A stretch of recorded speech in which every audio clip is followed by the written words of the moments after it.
I worked from the time I was about 14 on, and I would buy my own groceries, which is why I ate cereal every single day. So we were not very well off at all. I say that because, you know, my story does get better and better, and I want people to know where I came from. I wasn't always, you know, well off. I didn't make a lot of money. I came from a very small town. You know, just normal, normal small town person. I left my town, it's called Hermitage, Missouri. I left right after graduation. Bye, Mom. Like, totally just got out of there. I moved to a town called Springfield, Missouri, which has a few more people. And that's where I met my husband, Brett. I met him 2 months after I graduated. We met in August 2005. Not that I'm older now. It sounds so weird to say 2005, like that was 10 years ago. And I mean, honestly, you hear about like love at first sight, and it seems so cheesy, but it was literally like we were like locked eyes, and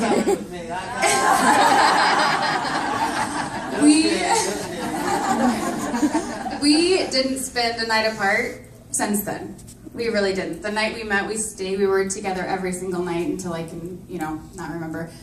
But because of that, we got pregnant very quickly. We got pregnant about 2 months into our relationship. So I got pregnant, had my first daughter, Mackenzie. Back there, yeah. I had her in May 2006, and then my other daughter, December 2007. So we started very quickly. We had a great relationship on the outside, but on the inside, Brett struggled with drug and alcohol abuse. Very intense drug and alcohol abuse. If I get emotional, I'm sorry too. It's all good now. He's alive and he's here. Yay! That drug and alcohol abuse lasted about 6 years. In that, he struggled with infidelity, many affairs, some that I physically witnessed. So I was a very torn down person. I had no self-esteem, no confidence. I fought every day for our relationship and our family to stay together. And next. Yes. So, yeah, look up.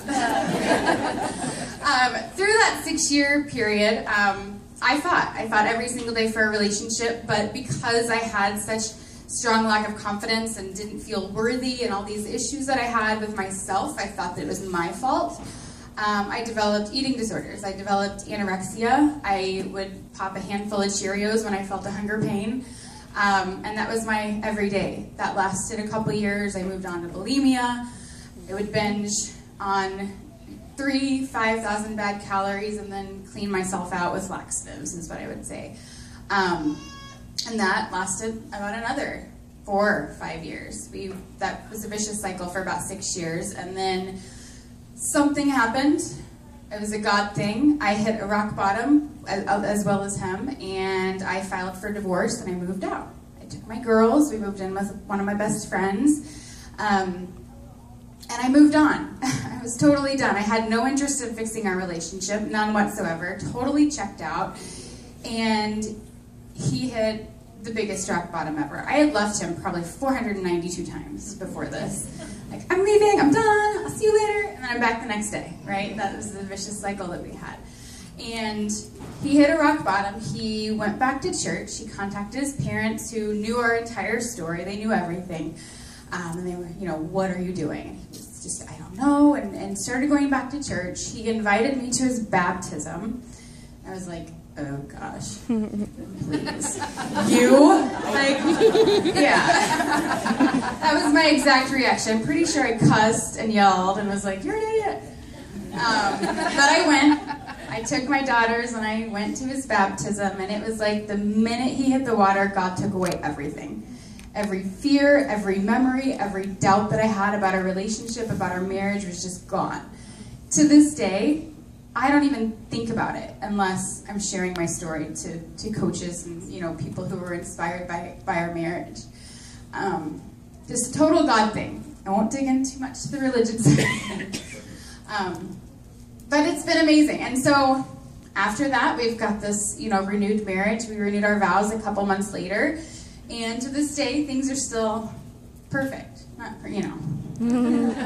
I yell sometimes, but it's pretty perfect. And we're doing great. But then, you know, 6 years of bulimia and anorexia and all this ups and downs, I looked down and I had this body that I was stuck with that was, you know, I had abused for so long. I had gained weight. Through the bulimia, I gained and gained and gained and gained. I wasn't obese. I was about 30% body fat. I was a size 10 in jeans, so I wasn't small. I was definitely more than I should be. I joined a gym. Let me turn my page. I joined a gym. I did pump classes at the gym. About like rules of lifting for women, like a bunch of books, thinking I was like, I'm gonna get healthy.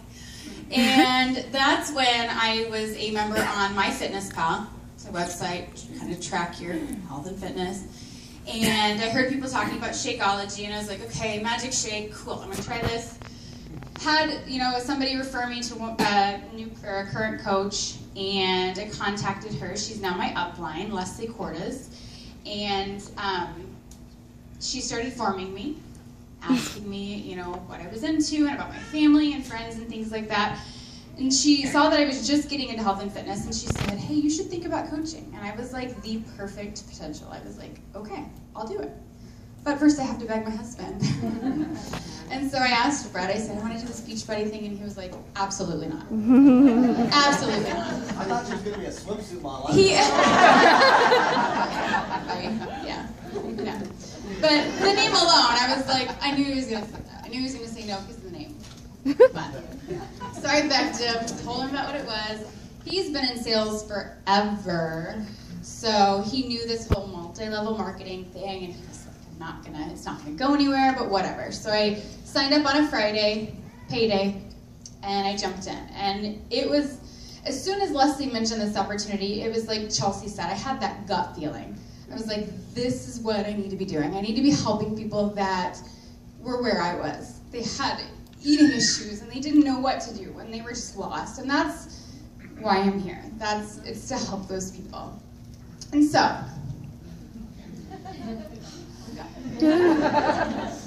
I will take only 15 minutes, I promise. I'll go faster. I have a kind of a story to tell you. I jumped in as a coach. I started with P90X and Shakeology. About 30 days, I know it was 30 days in my business because I shared my 30-day progress pictures with P90X on my Facebook page.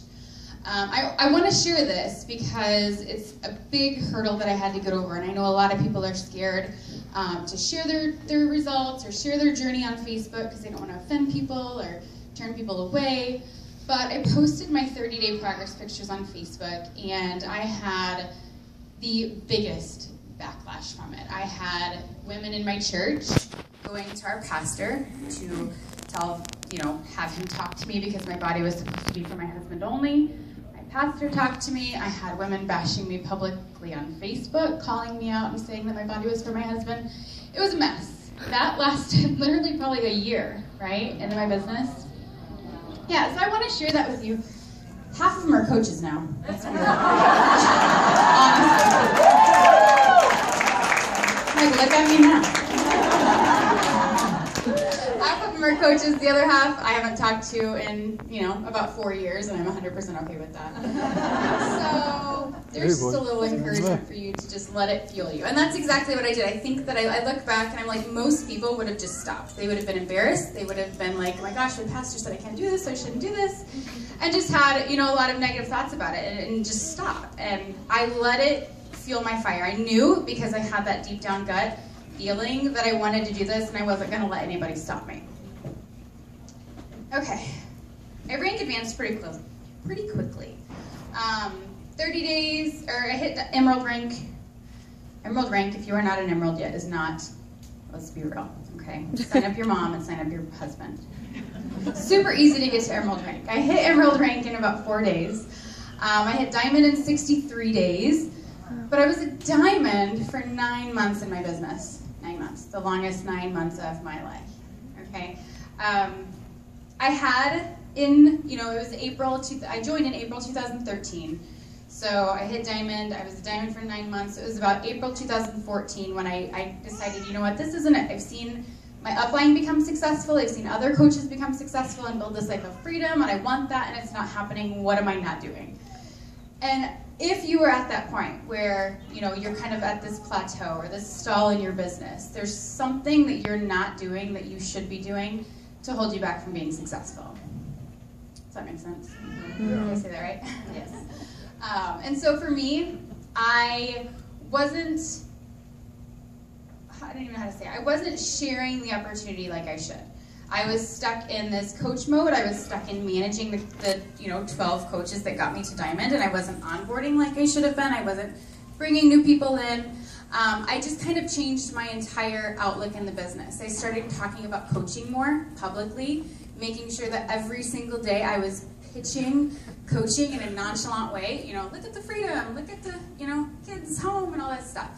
All the fun stuff that people want. They want that lifestyle. They want to follow you and see that what you're doing is actually something real. They want to see that, you can bring a spouse home from work, or you can replace a full-time income. And I just started talking about those things and about what my goals were publicly. And that's when things changed. That's when I started to bring people in that actually wanted to work the business. They actually wanted to be where I was, even though I wasn't very far along. They wanted that lifestyle, and that's what they wanted. Okay, so when I changed that, when I started talking about the opportunity more, I kind of let fear go to the side, and I started recruiting more people. I went from, I hit 1 star in April 2014, and then by the end of the year, I was an 11 star. Wow. Yeah. I even was like, holy crap. That was exhausting. Yeah, so I ended last year at 11 star, and it was probably one of the most, well, I guess besides this year, one of the funnest years of my business, because my team just exploded. We had, new coaches coming on who wanted to work this business, who wanted to help people in a genuine way, and we're able to build teams of other, other people along with them. And it just really, really exploded once I kind of changed my outlook and my approach. Just a couple stats.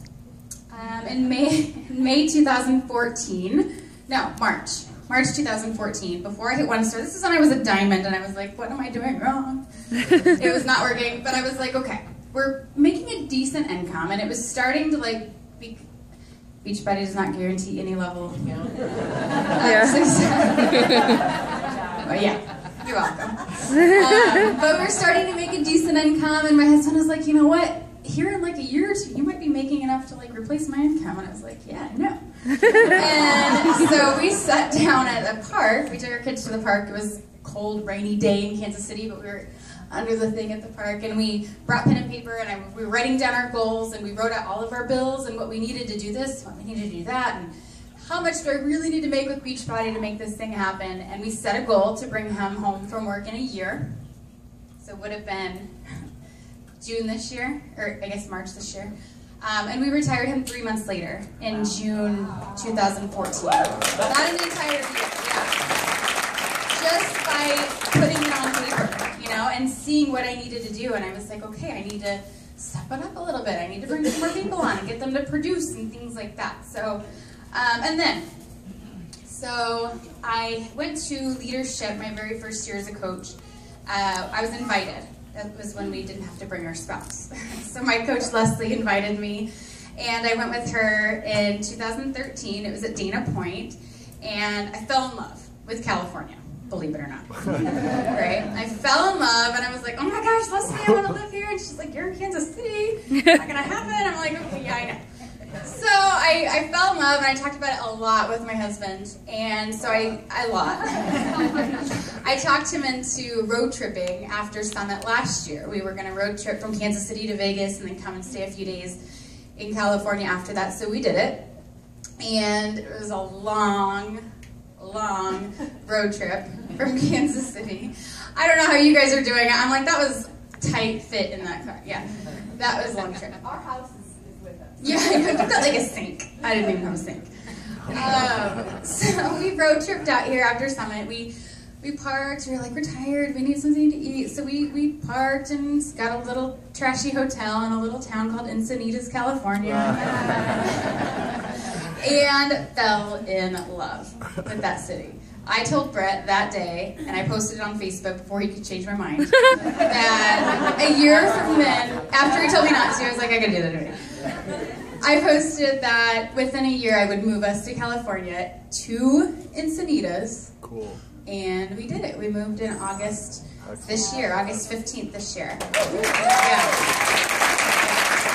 Pretty cool. Pretty surreal to come from such a small place, you know, and be able to move across country with my entire family and just kind of relocate and start over.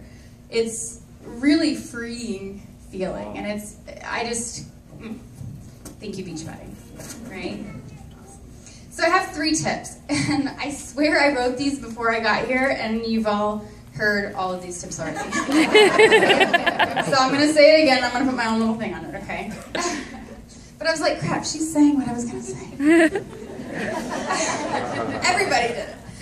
But even Carl did it. Okay, my first little tip is sticking with the basics. When we were at leadership, I was in this funk.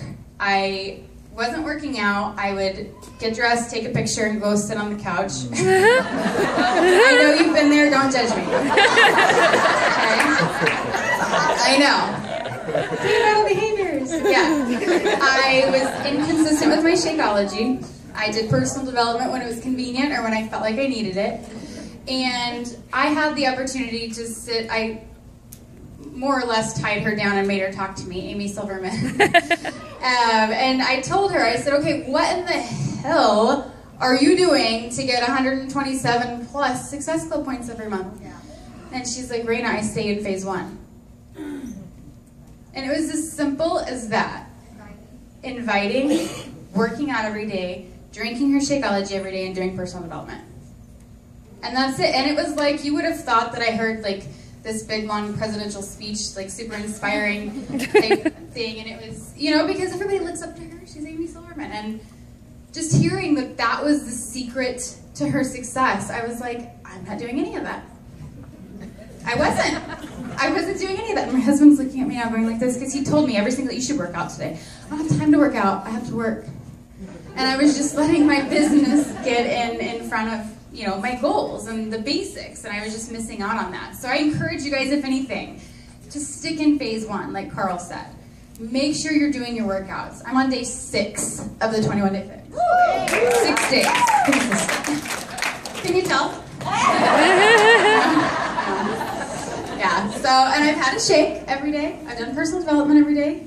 I've worked every day. Yeah, I'm on a roll. So, I just encourage you to do that. Because from Amy Silverman, to see where she is and see how long she's been in the business and to know that those are still her priorities, that hit me hard, right? My second thing, and she already said it, is show up. Every single day. That is what has gotten me to where I am today. Every single day, I've woke up with this burning fire to make this work. For whatever goal I had in this season of my life. I showed up every single day. I was present every single day on social media. Whether I was in Mexico, whether I was in the hospital for 2 months with my husband while I was sick, whether I was puking all day, I don't know. No matter what was happening in my life, I was present on social media. It is my job and your job to inspire people every single day. And if you're not doing that, you're not coaching. And your business will slow down. Okay? My third tip was hit Success Club. Seems so simple, but you guys, I've hit Success Club every single month that I've been a coach. Every single month. There's no reason, again, no reason you should not hit Success Club. And if you're not hitting Success Club, again, it goes back to there's something that you're not doing. There's something in your day-to-day that you are not doing that's holding you back from hitting Success Club. It is the true benchmark. Brittany Leggett told us this. Success Club is, yeah, and even at leadership, she said Success Club determines your current success and your future success. And I said, amen. So true. So true. If you have a goal of Success Club 5 and you're hitting it, raise it to 10. If you have a goal of 10 and you're hitting it, raise it to 20. You guys have to hit that every single month, no matter what, for success in this business. Did I help anybody? Yes. I'm done.